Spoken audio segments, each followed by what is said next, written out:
Thank you so much. Welcome once again at the M&J podcast. And today with me, I have Taku Kwachorua. Taku, welcome to the podcast. It's always a pleasure, Peter. Thank you so much, the viewers and everyone, for having me here. Me as an employee, I'm already planning about December. Are you going to give us holidays? You know what? Yes, people can actually go and enjoy their holidays. But one aspect for sure, one thing that I believe in, businesses should never close. Yes, the business should always be open. Yes, people can go. That's how you build systems now, which can allow your business to even operate continuously, because without closing the business. Yes, definitely. That's what I believe in. People, they can actually go and rest, but the business should never rest. Yeah, I think that's the most challenge we have in Zimbabwe. When we are approaching festive season, it seems like the business is totally off. Both the owner, the workers, they are at the holidays. You call someone for an order, they tell you, I'm in Vic Falls, I'm in Dubai, I will see you in January. But does it really make sense to close business just because it's a holiday, or we should? Yeah, so you know what happens, Peter? That's a good question.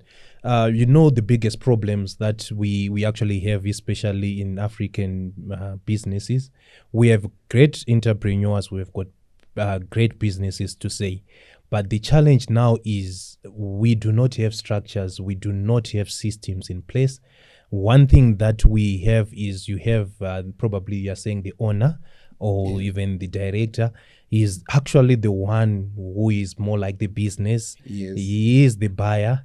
He is the HR, he is the accountant. Everything then is centered on one person, because we don't have a system in place. So take for instance now, when the owner or the director is offline, that's when you actually get to see the real chaos and the disaster that will actually happen. So if you like, you can test this.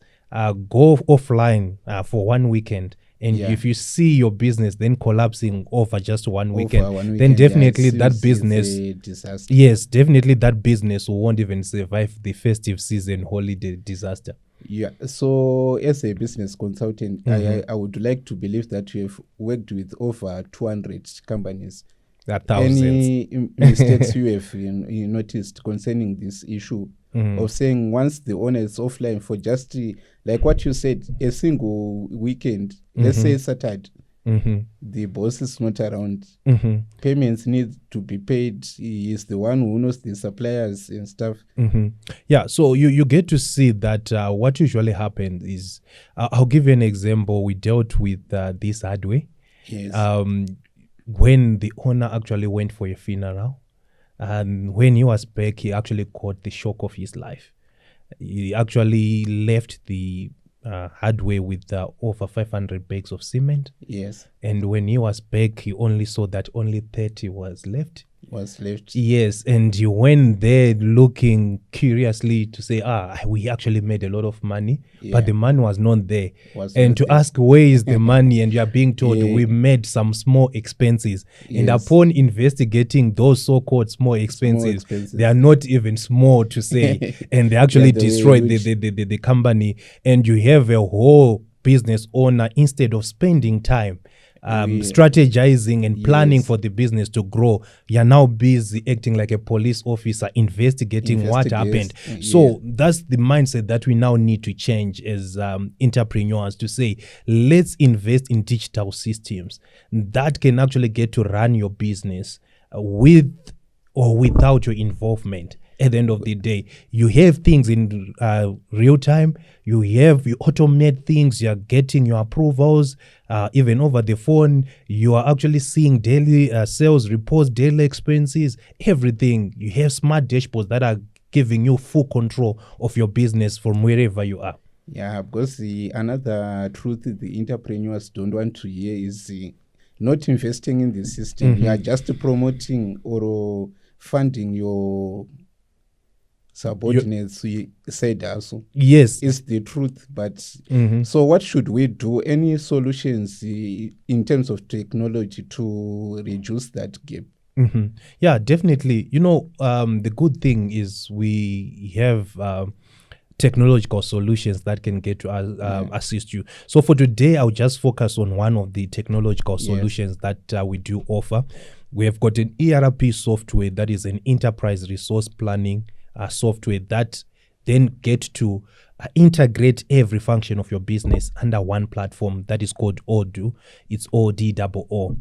So it's actually something that comes with over 45,000 modules. Yes, you heard me right. 45,000 modules just to cater for any business, just to cater for any industry. So no one is left behind. So you get then now to select the modules that are relevant to your industry and that are going to address your challenges. And we are saying we are there with you as your business partners to assist you in determining now what is going to work for you, both currently and also looking into the future to say, what are we looking at in terms of the business, in terms of the growth? It's a system that is then accommodating everyone from a startup, from a medium up to large corporates. You grow with the system because you can imagine of all the 45,000 modules, there's no module or any time that you now say the system is now too small for us. So what would you like to say to those entrepreneurs who believe systems are for bigger companies, not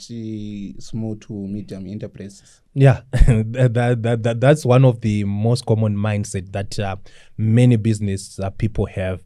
So I would want to really emphasize this, Peter, to say systems are not about size, but they are about sanity. So you don't need to wait until you say we are now big enough to get to invest in a system. So as long as your business is generating something, as long as your business is generating revenue on a daily basis, no matter how much you might term it small, definitely you need to invest in a system. In a proper system. Exactly. So that you lay out the foundation as the business is actually going. And the most painful part, Peter, I want to really emphasize this is, especially here in Zimbabwe, we like to give so many testimonies as churches. My business is growing. I've opened another branch. I'm now in Gweru. I've now have 100 employees. But that expansion without building proper systems and proper, it's actually going to be a disaster, like what you're saying. So I'm actually re-emphasizing to say systems are not for big companies. As long as you are generating something on a daily basis, it's the right time to invest in a system. One thing I like about Odoo is you have a clean office. You find at the instance that you are the accountant, you are the HRR, you have so many files. But with Odoo, someone can just request a leave, then you approve there. Someone can just request a requisition, then you do all the things on one platform. The centrality that you don't have to open that software, open this. You are working on a single station, which is because in that case, finding information is not that difficult, unlike those files. Yeah. So like what you're highlighting, Peter, data is the new USD, is the real now gold mine that you have. So in most cases, you get to see that business people, they make emotional decisions. They don't have full visibility of what's happening, and they are so much consumed in a lot of paperwork. And for you to get and to then collect that data, it's actually going to be very much expensive in terms of time until you get the data that you need.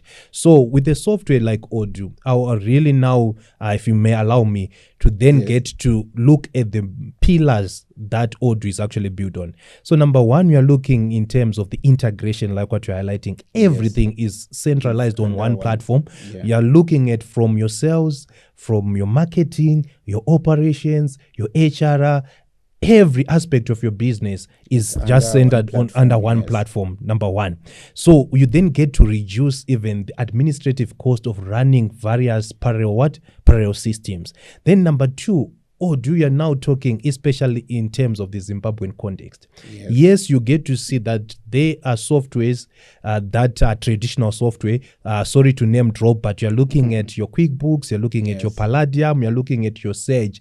And in most cases, these systems, what you see is what you get.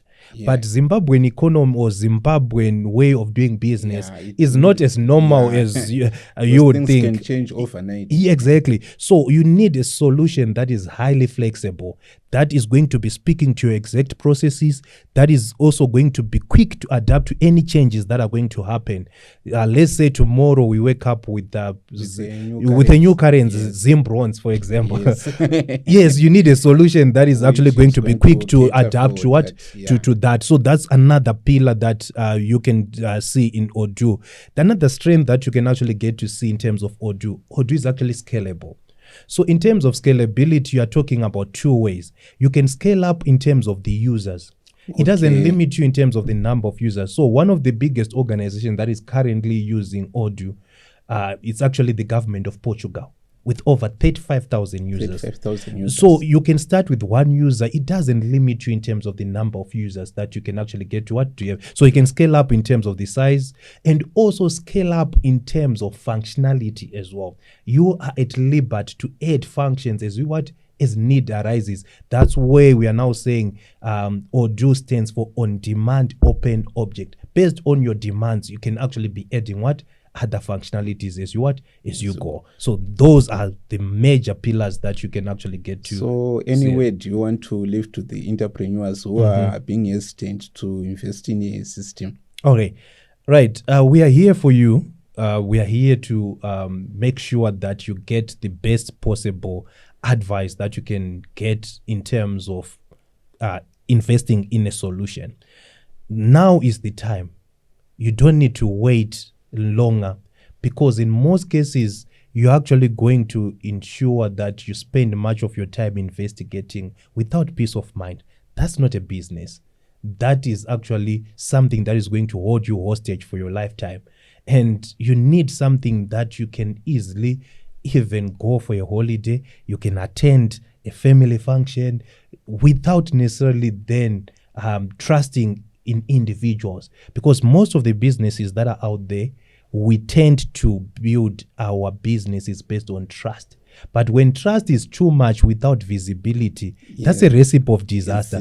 People get tempted. That's nature. If they know that the systems are not strong enough, nothing is there, you won't even get to notice anything. You will then get to realize it when it is actually now too late. So entrepreneurs out there, now is the time to invest in a lasting solution that is going to manage your business with or without your involvement. Thank you so much, Taku, for gracing us today. So, any holidays for us? Yes, definitely, because for us as well, we're actually on the platform. We're actually using Odoo in all our functions, be it requisitions, approvals, leave applications. So, Peter, don't forget to put your leave application on Odoo. I'll definitely look at it, and probably I might reject it. Okay, thank you so much, entrepreneurs. So you heard it. Your business must not stop because it's holiday.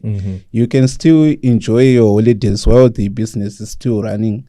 So consider before you make some losses. Either you get a system or you run your business through emotions, but usually it doesn't end well. So we'll see each other next week. Thank you. Thank you so much.